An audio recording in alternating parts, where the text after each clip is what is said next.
Kasus ledakan di SMA Negeri 72 Jakarta Jumat 7 November lalu menyita perhatian publik. Isu keamanan dan keselamatan siswa jadi sorotan karena terjadi di sekolah yang seharusnya menjadi tempat aman bagi anak. Terduga pelaku diketahui merupakan siswa yang juga menjadi korban ledakan. Detasemen Khusus 88 Anti Teror mulai menelusuri dugaan penyebaran paham radikal melalui platform digital yang diduga berkaitan dengan aksi ledakan di SMA Negeri 72. Densus 88 menemukan lebih dari 110 anak-anak dan pelajar terpapar paham radikal sejak akhir 2024 hingga November 2025 dan tersebar di 23 provinsi.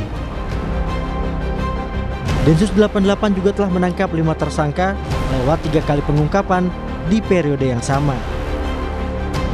Modusnya berkomunikasi melalui pesan singkat saat bermain game online, kemudian beralih ke grup yang lebih khusus. Ada beberapa kegiatan yang dilakukan anak-anak kita ini ya, bermain game online. Nah, di situ mereka juga ada sarana komunikasi chat gitu ya. Ketika di sana terbentuk sebuah komunikasi, lalu mereka dimasukkan kembali ke dalam grup yang lebih khusus, yang lebih terinskripsi, yang lebih tidak bisa terakses oleh umum. Sementara itu, Komdigi juga menemukan jaringan teroris yang aktif merekrut anak-anak lewat media sosial dan game online.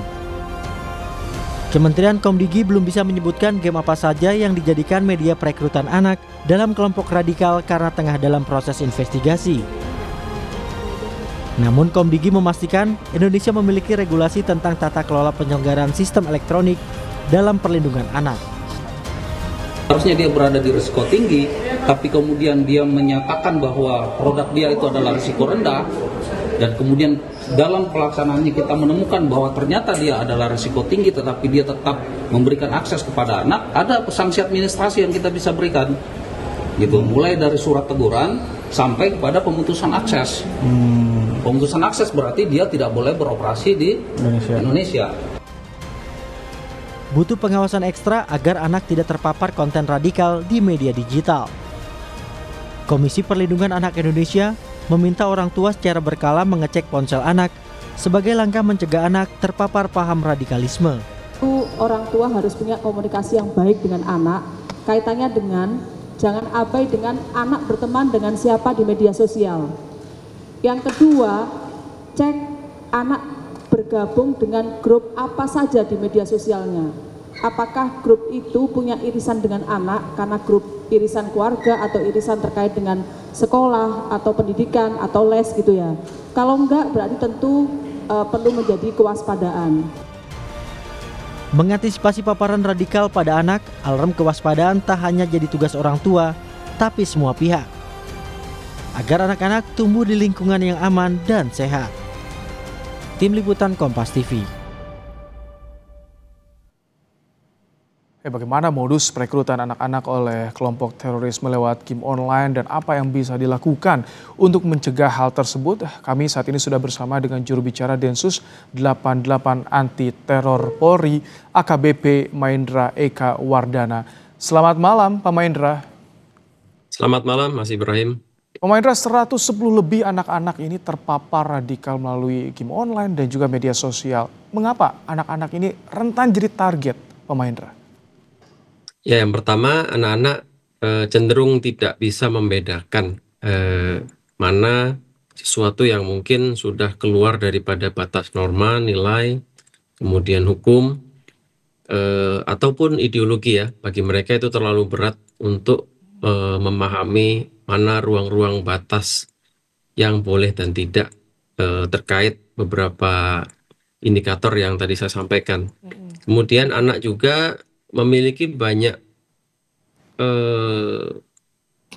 prioritas ya di dalam hukum. Misalnya prioritas yang saya maksudkan adalah anak itu dilindungi di dalam hukum, artinya seluruh proses hukum yang berjalan itu harus memikirkan masa depan anak, kebaikan anak, dan privasi si anak ini gitu. Jadi disitulah rentannya, celahnya yang membuat kemudian anak menarik untuk direkrut oleh para ideolog ini. Baik, Pak Mahendra, ini kan modusnya berbagi pesan terlebih dahulu di game online, kemudian berganti ke platform media sosial. Sebetulnya yang dilakukan oleh para perekrut ini seperti apa sehingga anak bisa ikut terbuai? Apakah ada keresahan yang sama atau apa? Jadi ideolog ini pastinya sudah mantap dengan keyakinannya, lalu memang dia punya misi untuk menyebarkan. Nah, kemudian kita pahami kalau bicara dengan kelompok teror yang kekinian ini, kita bisa sebut begitu, atau kelompok teror yang kontemporer, itu mereka juga bertransformasi ya dari pola rekrutmen konvensional, menggunakan pertemuan-pertemuan offline gitu. Kemudian sekarang ada media sosial yang lebih terenkripsi, lebih cepat, lebih mudah, kemudian memberikan fasilitas anonymity juga gitu. Jadi banyak kebutuhan-kebutuhan itu yang memang terjawab dengan adanya perkembangan dunia komunikasi saat ini. Jika Lalu jika ini terjadi di sepanjang tahun 2023, Pak Mahendra, 110 anak. 2025, Mas. Maaf, 2025, maaf. Ini mengapa tidak bisa langsung diblokir atau ditutup aksesnya, baik itu game online ataupun juga media sosial? Informasi yang diperoleh Densus 88 mengapa ketika sudah berkoordinasi soal ini? Terkait dengan platform, jadi kita yakin sudah ada syarat dan ketentuan ya untuk bisa kemudian beroperasi di media sosial gitu. Nah, mereka tentunya juga sudah memberikan batasan, misalnya dalam menggunakan platform ini wajib berusia sekian, kemudian hal-hal yang tidak boleh dilakukan A, B, C, D gitu ya, diuraikan. Kemudian juga dipersyaratkan apabila memiliki gawai atau device, itu juga ada pendaftaran registrasi yang mempersyaratkan umur gitu. Sehingga ketika kita mendownload aplikasi, mendownload media sosial dan lain-lain, itu terfilter oleh persyaratan umur ini. Nah, pertanyaan kita, seberapa banyak atau mungkin seberapa kita mengabaikan aturan-aturan tersebut gitu ya. Jadi apakah di sini memang